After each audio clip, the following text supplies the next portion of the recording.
Muitíssimo obrigada.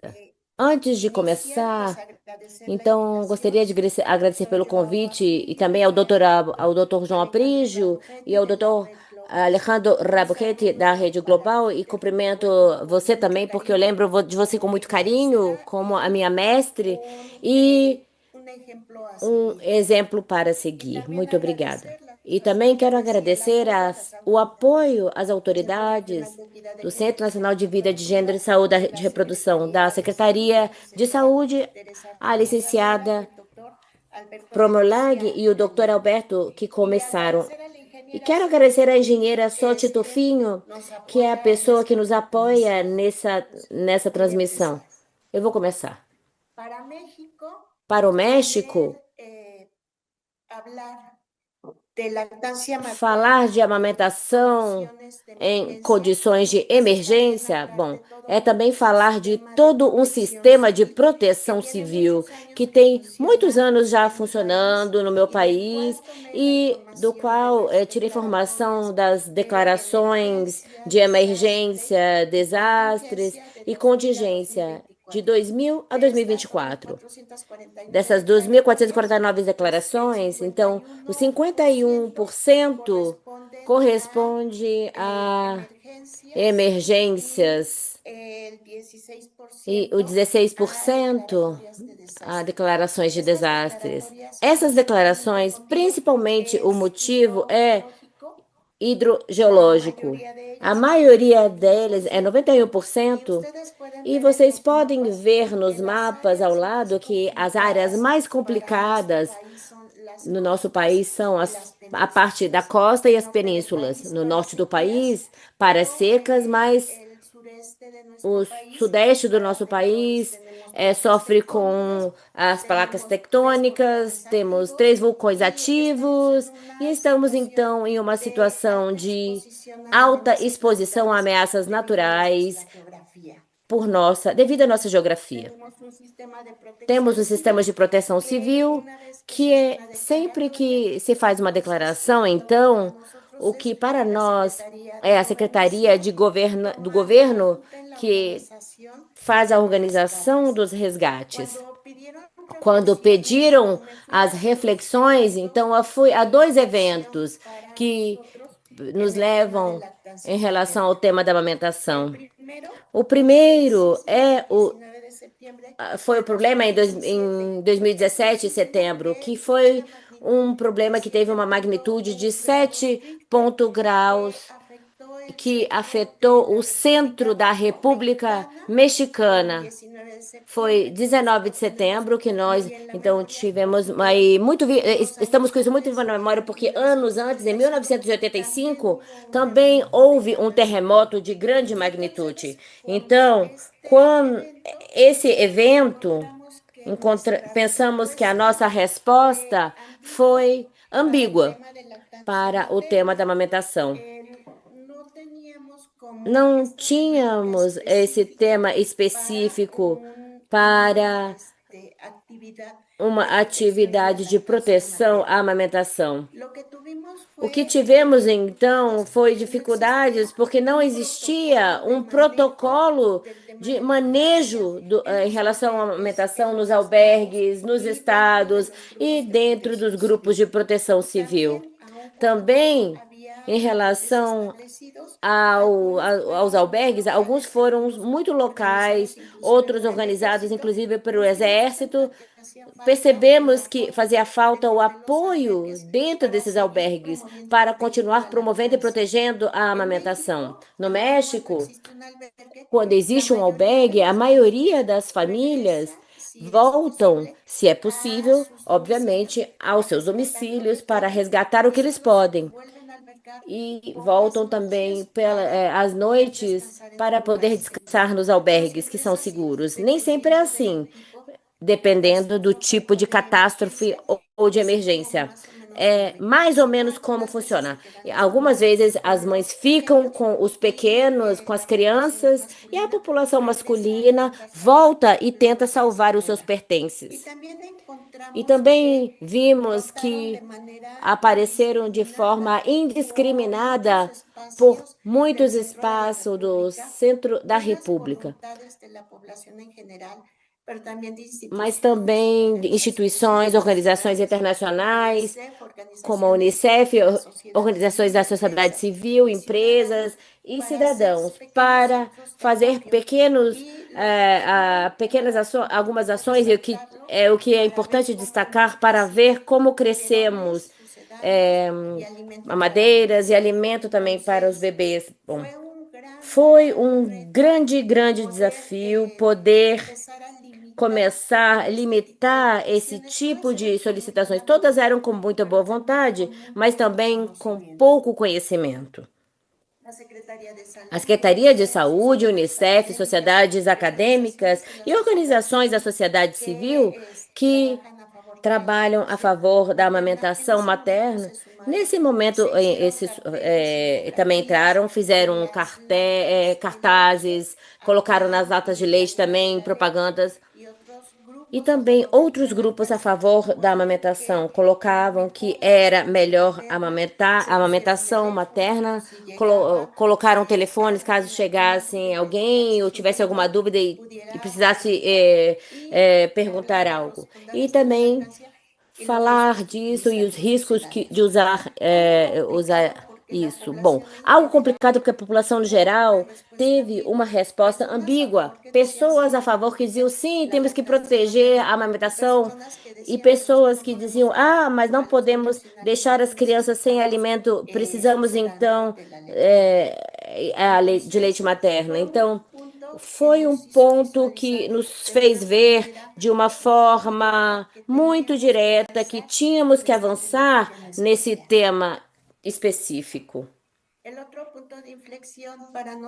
A outra coisa que vimos foi 6 anos depois com o furacão Otis. Isso é muito recente, ainda estamos trabalhando nisso para recuperar os locais danificados. Foi em uma madrugada, chegou com ventos de 270 quilômetros por hora, houve perdas humanas, muitos lesionados, perdas milionárias para a infraestrutura hoteleira e também nos lares, e foi um grande desafio.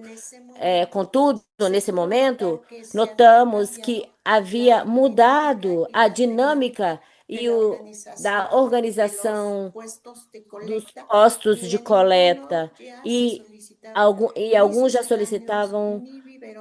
não solicitavam nada que pudesse interferir com a amamentação. Se solicitaram então alguns alimentos para maiores de 1 ano. Nosso país ainda são conhecidos como bebês, mas foram muito cuidadosos em como estavam obtendo esse apoio e como era entregue, além aquelas doações a favor da amamentação materna, por todos os diferentes grupos da sociedade civil, do Sistema Nacional de Saúde e todos aqueles que chegaram a apoiar a população. Então, já tínhamos uma resposta mais organizada para favorecer a amamentação. Não é algo que nós, dentro do país, promovemos. Contudo, se vocês podem encontrar que foi muito famosa uma polícia da cidade do México que chegou a Guerreiro, encontrou a mãe muito estressada, o bebê tinha fome e ela amamentou, a policial amamentou o bebê porque ele estava no período de amamentação do seu filho. Não é só isso só que problema, mas então isso não virá porque foi comprovado que a amamentação seja importante nas condições de emergência ou de desastres.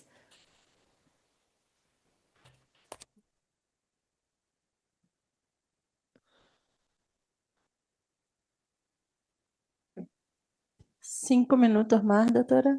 A senhora tem mais 5 minutos, doutora. O que temos em relação aos avanços? De 2017 até os dias de hoje, a fase de preparação em relação às respostas a esses grandes desafios foi fortalecer a legislação. No ano passado, então, foi publicada a Lei Geral de Alimentação Adequada e Sustentável, onde a amamentação materna tem um capítulo muito importante e algo especial em relação à amamentação em condições de desastres. As imagens foram do ano passado, na Semana Mundial da Amamentação Materna, com um ênfase especial para as condições de desastres.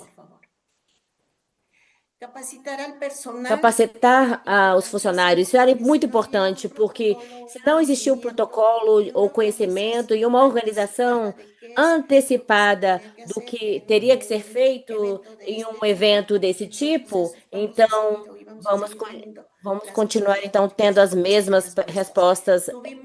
Então, tivemos uma mudança dos cursos de instrutores em amamentação e nesses últimos 3 anos participaram 695 profissionais de saúde, onde há um tema dedicado à amamentação em emergências. Também desmotivar a doação de coisas para a amamentação que não é natural e também além disso, fizemos eventos formando, como cyberseminários para todos aqueles que estão trabalhando no que nós chamamos de lactários hospitalares, que são postos de coleta de leite, como o lar da mãe, para o seu filho, e que estão para que pudessem participar e estivessem ativos nesse tema. Também o fortalecimento das ações dos lactários. Bom, no meu país, são 1.054 lactários hospitalares do Sistema Nacional de Saúde, divididos em 10 instituições. Em cada um deles, e, portanto, no ano passado, em um grupo técnico, foi elaborado um documento para a operação de lactários hospitalares e atualmente está na etapa de desenho para que no futuro possamos publicá-lo. E também trabalhamos de forma muito forte para fortalecer as redes dos bancos de leite com os lactários hospitalares. O que temos então nessas redes? Para os bancos de leite humano, temos 35 bancos de leite humana em 20 entidades da federação, mais 3 mais que estão em fase de implementação. Tamaulipas, estamos esperando que comece então a sua operação e comecem a informar a sua produção. E Hidalgo e Yucatán ainda vão esperar um pouco mais, mas de 2018 a 2024. Para nós, quase 1 milhão de mulheres foram assistidas pelos funcionários do Banco de Leite, onde foram capacitados ou se ajuda a solucionar algumas complicações ou problemas. 116 mil mulheres doadoras de leite para que seja pasteurizado, 175 mil crianças beneficiadas com essa leite pasteurizada e 79.300 litros. Sempre a minha pergunta é muito ou é pouco? É muito pouco. Quando começamos com bancos de leite, tínhamos então em hospitais 90% de. E então estamos trabalhando com muita força para que no futuro seja 90% de leite humana e 10% do que não é leite humano. Lactários hospitalares, bom, essa é uma ação que chegou a doutora Fabiola e as pessoas que trabalham com ela já há 3 anos. Isso foi para fortalecer as redes. Há 237 lactários da Secretaria de Saúde do país. Lembre-se que são 1.054, mas são 9 instituições mais que estariam informando isso. Mas desses 237, então, esses últimos anos, foi quase meio milhão de mulheres foram capacitadas, 129 mil mulheres doadoras, 228 mil crianças beneficiadas e 163 mil litros de leite recebida. Isso significa que não ficamos com a leite pasteurizada. Queremos que as mães deixem a leite para os seus filhos, amamentem diretamente, e a leite pasteurizada só seja um apoio momentâneo enquanto elas implementam a sua produção. O que mais temos? Então, ações de promoção a favor da amamentação em emergências. Eu dizia que as atividades da Semana Mundial da Amamentação de 2024 estava centrada na amamentação para todas as localidades, mas especificamente em emergências secas e inundação, furacões e deslizamentos de terra, incêndios e inundações e terremotos, perdão. Então, esse é o trabalho que o México faz. É muito diferente. Eu fiquei com muita inveja de ver que vocês têm um estoque, que vocês podem compartilhar, mas precisamos ainda trabalhar muito em um país com mais de 100 milhões de habitantes, então ainda faz falta trabalhar e trabalhar mais para conseguir estar à altura do Brasil. Muitíssimo obrigada.